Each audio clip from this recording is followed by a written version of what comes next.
아침 뉴스의 맥을 짚어드리는 시간 뉴스연구소. 오늘도 두 분의 연구위원 함께합니다. CBS 김관일 기자 그리고 김준일 시사평론가 어서 오십시오. 안녕하세요. 예, 첫 뉴스 어디로 갈까요? 내란죄 철회 후폭풍. 그러니까 국회가 윤석열 대통령 탄핵소추 사유에서 형법상 내란죄라는 부분은 철회하겠다 해서 그 논란이 계속 이어지고 있는 거죠? 네, 이게 탄핵 심판 절차의 최대 내관이 됐습니다.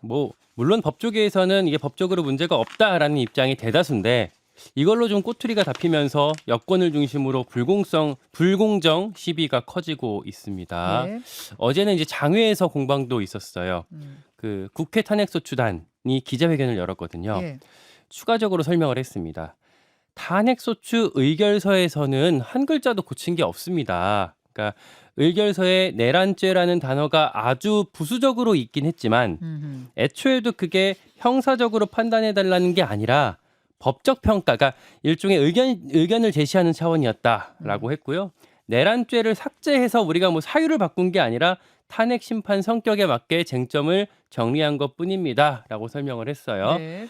반면에 윤 대통령 대리인단 쪽에서는 아예 이 사건 각하해야 된다라고 주장을 했어요. 어허. 그러니까 기각이 아니라 아예 사건이 안 된다라고 끝내야 된다라는 주장인데 이유는요? 입장문을 내서 형법상 내란죄인지 판단도 안 내렸는데 어떻게 비상계엄을 내란이라고 단정할 수 있습니까? 그게 헌법 위배인지 어떻게 판단할 수 있는 겁니까? 라고 주장을 했고요. 네. 아까 얘기했던 탄핵소추 의결서에 인용했던 내용들, 포고령 이런 내용들을 제외하면 실질적인 내용은 26쪽인데 네네. 그중에 내란이라는 단어가 21쪽에 걸쳐서 사용됐다. 그러니까 내란죄를 철회한다는 주장은 전체의 80%가 바뀌는 거다. 이렇게 좀 주장을 했어요. 예. 그리고 국회에서도 양당 간의 충돌이 한참 있었습니다. 어제 법사위가 뜨거웠어요. 네, 맞아요. 법사위에서 여러 의원들이 지적을 했지만 이를테면 국민의힘 곽규택 의원 같은 경우에는 내란죄로 지금 형사소송도 진행되고 있지 않냐.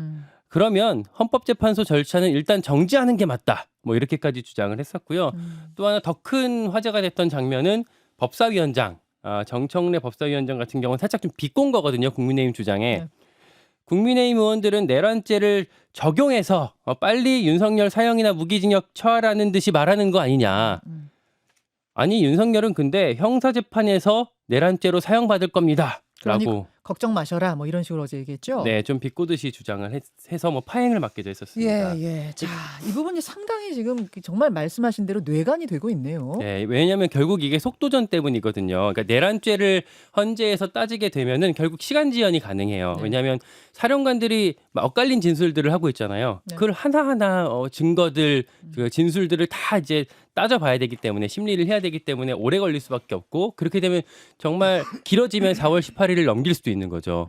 그렇게 되면 두 명이 이제 퇴임하기 때문에 당장 어떻게 좀 계속 심리하게 될지도 좀 변수가 계속 커지는 거고 그렇기 때문에 국민의힘 입장에서는 이재명 대표의 선거법 2심 선고까지도 볼 수가 있을 가능성이 있고 대선 준비를 할 수 있는 시간을 더 벌 여지가 있기 때문에 양측에서 더 첨예하게 대립하고 있습니다. 그렇군요. 또 하나 어제 나왔던 소식이 이게 윤석열 대통령 출석이랑도 연관이 가능하다. 그러니까 윤석열 대통령이 다음 주 화요일 날 원래 변론기일에 출석할 예정이다라고 이제 직접 얘기를 했었잖아요. 예. 그랬는데 이 내란죄 철회 쟁점이 정리되기 전까지는 불출석할 거다라는 소식이 나왔어요. 어제 입장을 바꿨죠. 그러니까 변론기일 첫 날부터 출석하겠다는 것을 철회했습니다. 그러니까 정확히 말하면 철회다라고 이제 말하기는 좀 아직 애매한 게 이게 석동현 변호사가 사견을 전제로 얘기했던 건데 그래요? 다만 또 변호인단 사이에서는 다음 주 말고 다다음 주에 나올 거다라는 또 얘기도 있어서 조금 더 지켜봐야 될 것 같습니다. 예. 결국에는 재판부가 이 내란죄 문제에 대해서 최종 판단을 하게 될 거예요. 왜냐하면 이게 명시적인 규정이 있는 게 아니기 때문에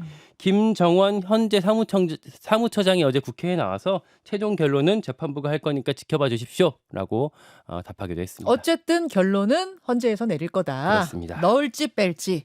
자, 김준일 평론가. 예. 어제 그 갑론을방 상황 속에서 어떤 부분에 주목하셨어요? 일단 국민의힘이 이 헌법재판소를 좀 압박 많이 하고 있고 그래서 지금 의원들이 권성동 원내대표를 포함해서 의원들이 지금 항의 방문도 해가지고 입장을 물었다라는 거 아니에요. 거기에서 이제 그 이후에 헌재에서 이제 입장이 나온 게 국민만 보고 간다 이런 식으로 이제 입장이 나온 거고. 그 압박 방문을 한 거는 그러니까 혹시 민주당하고 이런 거 갖고 논의해요? 뭐 이런 지금 의심인 거죠? 예, 그러니까 이제 치우쳤다 쉽게 얘기를 하면은 뭐 이런 주장을 이제 하는 거예요. 그거를 근데 이제 압박을 좀 이렇게 항의 방문 압박을 넘어서 일부에서는 지금 폐지 헌법재판소 폐지 주장을 지금 공공연하게 얘기를 하고 있어요. 네? 일부가 어떤 일부예요? 홍준표 대구시장 같은 경우에는 지난 4일에 SNS에서 박근혜 탄핵처럼 또 이제 집단 관계에 떠밀려 엉터리 판결을 하면은 다음 개헌 때 헌법재판소 폐지 절차를 밟을 수도 있다라는 걸 알아야 된다. 뭐 이런 얘기를 했어요. 헌법재판관들은 나는 법조인으로 보지 않는다 이런 얘기도 했고요. 조배숙 의원 같은 경우에도 지난 이제 이틀 전에 이틀 전에 맞죠? 예, 저기 앞에 갔잖아요. 관저 앞에 대통령 관저 앞에. 금요일에 예. 기자들을 만났는데 헌법재판소가 너무 편향적이어서 헌법재판소를 없애야 하는 것 아닌가 싶다. 이런 얘기를 월요일이군요. 또 했어요. 그러니까. 조배숙 의원은 판사 출신이잖아요. 예. 그러니까 법조인들이 지금 뭐 홍준표 시장도 법조인 출신이고 검사 사실 출신이고. 지금 국민의힘에 보면은 지도부를 포함해서 다 대부분 법조인이에요. 그러니까 권영세, 권성동 그리고 관저 앞에 가서 이렇게 뭐 대통령 지키겠다고 한 뭐 김기현 뭐 거기에 뭐 나경원 의원도 참석했고 다 검사 아니면 판사 출신인데 대부분 다 이게 지금 엄청나게 압박을 하거나 이제 못 믿겠다, 폐지하겠다 이런 좀 강한 주장까지 지금 나오고 있는 상황이고요. 김용현 전 국방부 장관은 헌법재판관 고발을 했습니다. 이미선 헌법재판관은 직권남용 공무상 비밀 누설들 혐의로 이제 경찰에 고발할 계획이라고 밝혔는데요. 이게 왜 그러냐면은 이제 헌재가 이게 검찰, 경찰, 공수처의 수사 기록을 확보해 달라는 국회 측의 요청을 받아들인 거예요. 이게 그러니까 이 헌법 재판을 하는 데 있어서 심판을 하는 데 있어서 도움이 될 거다라고 국회가 얘기를 했고 이거를 받아줘라라고 해서 그거를 받아줬다라는 건데 이게 직권남용이라는 겁니다. 그래서 이게 직권남용에 해당될 당연히 수사 기록이나 이런 거 봐야 될 거 아니에요. 근데 이것도 역시 헌법재판소의 권위를 인정하지 않겠다 이런 식으로 좀 가는 것 같아요. 그리고 또 하나가 윤석열 대통령이 윤상현 의원을 지난 6일에 관저에서 독대를 했는데 그때 윤상현 의원이 이제 밖에 나와서 기자들이 무슨 얘기했냐고 물어보니까 사법 시스템의 붕괴에 대해서 얘기를 했다. 윤 대통령이 그 얘기를 했다라는 거예요. 그래서 이거는 이제 법원 쪽 얘기인데 쉽게 얘기를 하면은 공수처에 대한 내란죄 수사권이 없고 그리고 체포 수색영장을 이렇게 발부를 해준 것 자체가 이게 불법이다. 이런 주장을 이제 과거에도 했지만 계속 하면서 이게 전체적으로 법원이나 헌재에 대해서 이 권위를 인정하지 않는 쪽으로 지금 전체적으로 가고 있다. 이렇게 보시면 될 것 같은데요. 어제 천대여 법원 행정처장이 이제 국회에 나와가지고 이 체포영장에 대해서 형사소송법 110조를 적용하지 않는 거 이거를 이제 서부지법 판사가 이제 적용을 했잖아요. 그 얘기를 적시했잖아요. 영장에. 요거는 다수학설이다 원래. 체포영장에 대해서는 이게 적용되지 않는 게 다수학설이기 때문에 또 문제가 없다 이렇게 얘기를 했어요. 그래서 어쨌든 헌재나 법원에서는 계속 우리는 문제가 없다라고 얘기를 하고 있고 국힘은 계속 흔들고 있고 그러니까 이게 큰 포석으로 보면은 나중에 이런 우려도 나오는데 헌법재판소에서 예를 들면은 탄핵이 인용됐을 때 이것도 불복하려는 거 아니냐. 아예 버티게 하고 그냥 끝까지 우리는 탄핵된 거 아니다. 이런 거 지금 포석 가는 거 아니냐. 이런 우려까지 좀 나오고 있습니다. 그러니까 그 탄핵 소추 안에서 내란죄라는 부분을 넣느냐 빼느냐 이걸 가지고 뭐 갑론을박은 할 수 있죠. 국회에서 만드는 안인데 이걸 바꾸는 문제에 대해서야 여러 의견이 나올 수 있지만 그걸 넘어서서 헌법재판관을 인정 못하겠다? 법원의 영장 발부 자체를 인정 못하겠다 이렇게 가는 건 이건 전혀 다른 이야기이기 때문에 좀 큰 흐름이 혹시 법원 자체를 부정하는 건 아니냐 지금 그 부분을 좀 주목해서 봐야 된다는 말씀이에요. 그러니까 검사 출신 내란 수괴 혐의자는 체포영장에 응하지 않고 있고 또 사실 조배숙 의원 같은 경우에는 최초의 여성 검사 출신도 판사까지 했던 분이거든요. 이런 분들이 사실은 전반적으로 사법 시스템의 신뢰 자체를 근간 자체를 흔들어버리고 있기 때문에 부끄러운 줄 아셔야 된다고 생각합니다. 자, 두 번째 이슈 넘어갑니다. 일촉즉발 한남동. 윤석열 대통령에 대한 체포 영장이 어제 재발부가 됐죠. 네, 집행 기한은 공개하지 않았는데 재발부가 됐고요. 그래서 이르면 오늘 오전에 이 체포영장이 재집행될 가능성이 있다 이런 관측들이 나오고 있습니다. 오동훈 공수처장이 어제 2차 집행이 마지막 집행이라는 비상한 각오를 하고 있다라고 얘기를 했고요. 경찰 같은 경우에는 경찰 특공대 투입까지 구체적으로 검토를 하고 있습니다. 경찰 특공대 뭐 사실상 다 대부분이 군 출신이거든요. 네, 최정예 네. 부대고 이제 경호처가 스크럼 짜고 있는 것들을 무너뜨리는 방안들을 아예 인력을 대거 투입해 갖고 무너뜨리는 방안들을 검토하고 있는 그냥 거예요. 경찰이 들어가는 게 아니라 경찰 특공대가 들어간다고 하면 네. 이거는 경호처, 그러니까 무장한 경호처하고 또 단단히 준비하고 들어가는 경찰 특공대하고 부딪힐 가능성, 물리적 충돌이 발생할 가능성이 있는 거잖아요. 가능성이 크죠. 당장의 한남동이 지금 긴장감이 고조되고 있는데 경호처가 아예 그 관저 주변을 공성전 형태로 지금 방어 그 진지를 구축하고 있어요. 이를테면 지난번에는 그 버스 1차 저지선에다가 버스 한 대를 가로로 막아놨었거든요. 네. 이제는 아예 세로로 7대로 막아놨습니다. 아예 엇갈려갖고 네. 빗장을 이제 그어버린 거고 그 1차 저지선 바로 옆에 이제 초등학교가 하나 있는데 그 초등학교 근처에 있는 작은 샛길들도 다 철조망으로 막아놨어요. 예. 그리고 이 1차를 뚫고 만약에 지나가면 2차 저지선이 이제 바리케이트로 또 있는데 여기 이제 소형 전술 차량들이 주차되어 있는 곳이고 지난번에는 2차까지 뚫고 3차까지 갔는데 3차에서 막혔던 거거든요.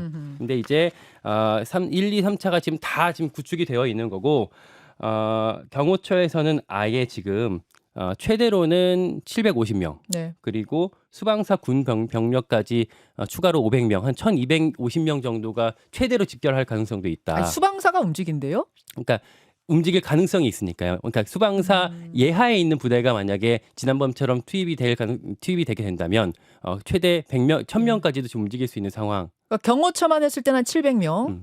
그 뭐 차 떼고 포 떼고 하면 400명 정도 된다. 이렇게 이야기를 하던데. 그렇죠. 그렇죠? 그리고 지난 금요일에 그러니까 지난주에 시도했을 때는 군이나 경찰은 돕지 않았어요. 다 열어줬어요, 문을. 경호처만 막았는데 이번에는 혹시라도 참여할 수도 있다 그런 거예요? 그래서 이제 의무 그 병사들까지 만약에 세워놓으면은 최대로 1000명 이상 될 가능성이 있는 거고 그럴 경우에 경찰 같은 경우에도 그 헬기 공수까지 검토를 하고 있거든요. 그렇게 되면은 기동대 추가 투입하고 그럼 최대한 2,700명까지 투입이 될 가능성이 있다. 이런 얘기들이 같이 거론이 되고 있습니다. 근데 문제는 그렇게까지 했을 때 과연 정말 윤석열 대통령 체포를 할 수 있을 것인가인데 또 일각에서 나오는 시나리오 중에 하나가 윤석열 대통령이 이미 관저를 떴을 가능성도 제기가 되는 거예요. 어제가 관용차 그 마이바흐가 움직였다는 얘기까지는 제가 들었는데 그 뒤에 뭐가 확인이 됐습니까? 그러니까 확인된 건 없지만 국회에서 공수처장한테 질의를 했어요. 예. 이미 빠져나갔을 가능성이 있는 거 아니냐라고 질의를 했을 때 공수처장도 그럴 가능성까지 우리가 고려하고 있다. 고려하고 있다. 네, 라고까지 답을 했고. 하지만 이걸 확인해 줄 수 있는 사람은 지금 없는 거군요. 그렇죠. 예. 그러니까 시나리오 정도고 그 주변에 만약에 바로 떠서 옆에 국회의장 공간이나 대법원장 공간 이런 곳으로 바로 숨으려고 하고 거길 또 이제 막아설 경우에 대한 그런 상황들까지 대비를 해야 되는 상황이 됐습니다. 그런데 여전히 사실 최상목 권한대행이 또 몸을 사리고 있는 형국이거든요. 그러니까 공수처법 3조에 대통령이나 뭐 여타 공무원들은 수사처의 사무에 관해서 뭐 지시, 의견 제시, 협의 뭐 이런 일체 행위를 해서는 안 된다라는 내용이 있기 때문에 이걸 근거로 나는 이제 개입할 수 없다라는 해석을 내리고 있는 것 같은데 사실 대다수는 이거는 공수처의 어떤 독립성을 보장하기 위한 조항 아니냐라고 지적을 하고 있는데 여전히 최상목 대행은 이제 거기에 대해서 묵묵부답을 하고 있습니다. 그래서 민주당은 어제 최상목 대행을 고발하기로 했어요. 직무유기 혐의로.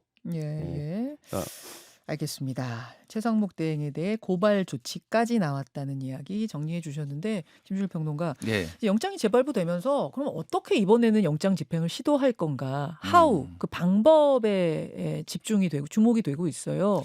이제 양측이 좀 더 뭐 전력을 지금 올리고 있다 뭐 이 정도로 보면 될 것 같아요. 뭐 김광희 기자가 설명했지만은 뭐 버스 철조망에서 더 경비는 삼엄해졌고 그래서 경찰에서 나오는 얘기는 이제 경찰 특공대 대테러 진압부대인 경찰 특공대를 지금 투입해야 되는 거 아니냐 이런 얘기들이 나옵니다. 그 안에서도 근데 지금 말이 좀 엇갈리죠. 그렇게 했다가는 진짜 불상사가 벌어질 건데 그 모습을 또 이 전 세계에 보이는 게 이게 맞느냐 국가 기관끼리 충돌하는 게 그러니 그 방법 말고 좀 가자라는 쪽도 있고 그러니까, 아니다 이번엔 거기까지 가야 된다라는 쪽도 있고 좀 그렇더라고요. 그러니까 방금 경찰 특공대 얘기를 한 거는 이게 경찰의 공식 입장은 아니고요. 예. 내부에서 그런 그렇죠. 것까지 하나의 안으로 검토하고 있다라는 거고 이거를 아예 장기전으로 뭐 1박 2일, 2박 3일로 이거를 뚫어내겠다라는 얘기도 나와요. 무슨 얘기냐면은 그러니까 한 명씩 그 네. 윤석열 대통령이 국회 이진우 이제 수방사령관한테 했을 때 4명에 한 명씩 국회의원 뜯어내라 이렇게 얘기했잖아요. 그러니까 사지 들어가지고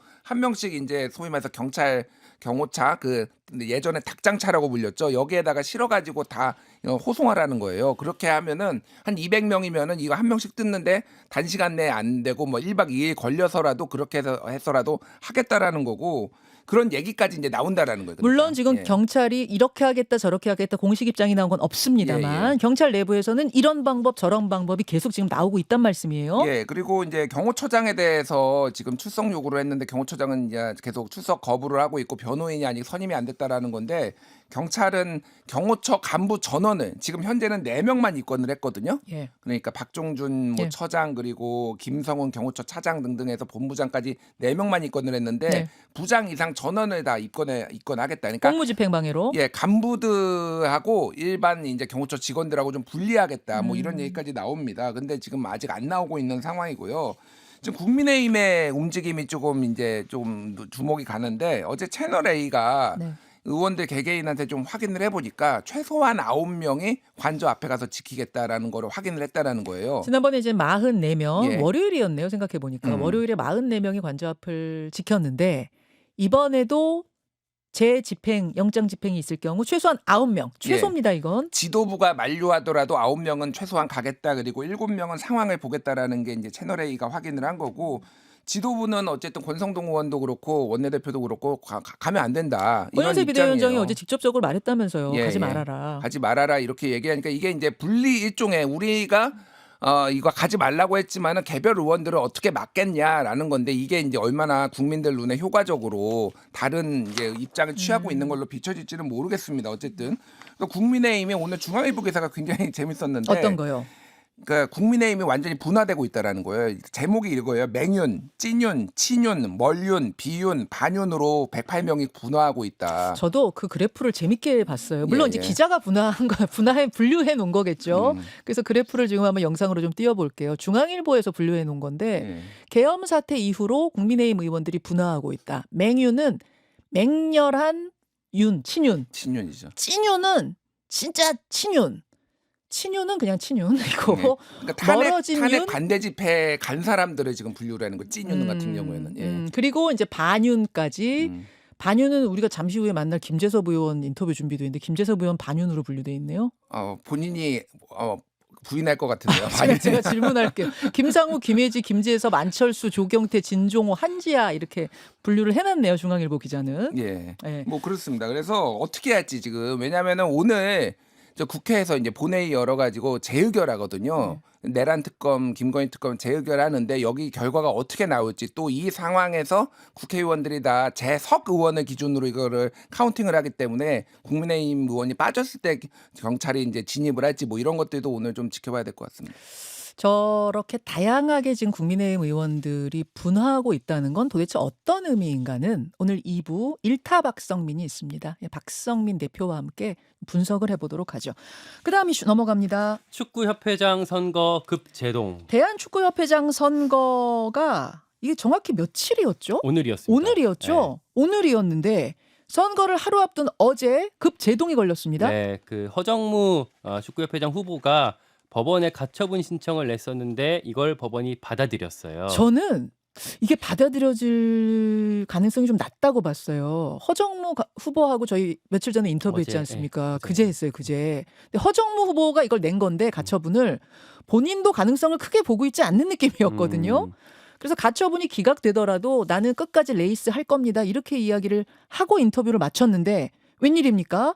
제동을 걸었습니다, 법원이. 네, 그게 인용이 됐고 바로 축구협회에서는 선거를 잠정 연기한다. 추후 일정이 나오는 대로 공지하겠다 이렇게 밝혔어요. 예.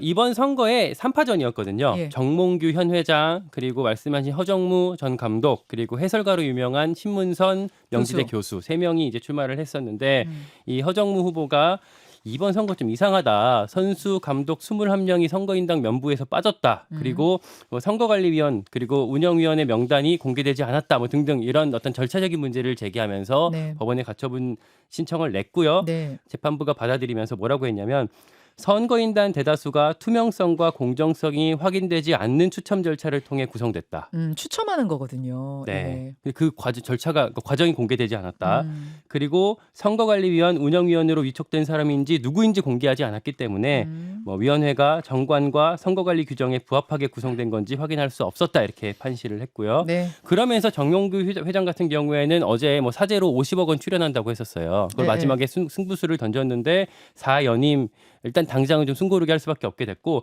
허정무 전 감독 같은 경우에 이제 출마가 아마 어려워질 가능성이 큽니다. 그게 무슨 얘기예요? 나이가 많아요. 그러니까 정관상 70세 미만으로 이제 출마가 이제 걸려 있거든요. 후보자 연령이 70세 미만으로 제한돼 있는데 허정무 후보 혹시 생일이 언젠데요? 1월 13일입니다. 무슨 이런 일이 있습니까? 오늘이 1월 며칠이죠? 8일. 근데 선거가 연기가 돼서 13일을 넘어가면 그럼 허정무 후보는 자격 상실이에요? 못 나와요. 와. 그렇게 되면 2파전이 될 가능성이 큽니다. 그러면 정몽규 대 신문선. 신문선으로. 네, 신문선으로 단일화할 수가 있게 됐겠죠. 야, 단일화가 아니라 이거는 뭐 그냥 강제 단일화네요. 자동이죠. 자동 네. 단일화. 네.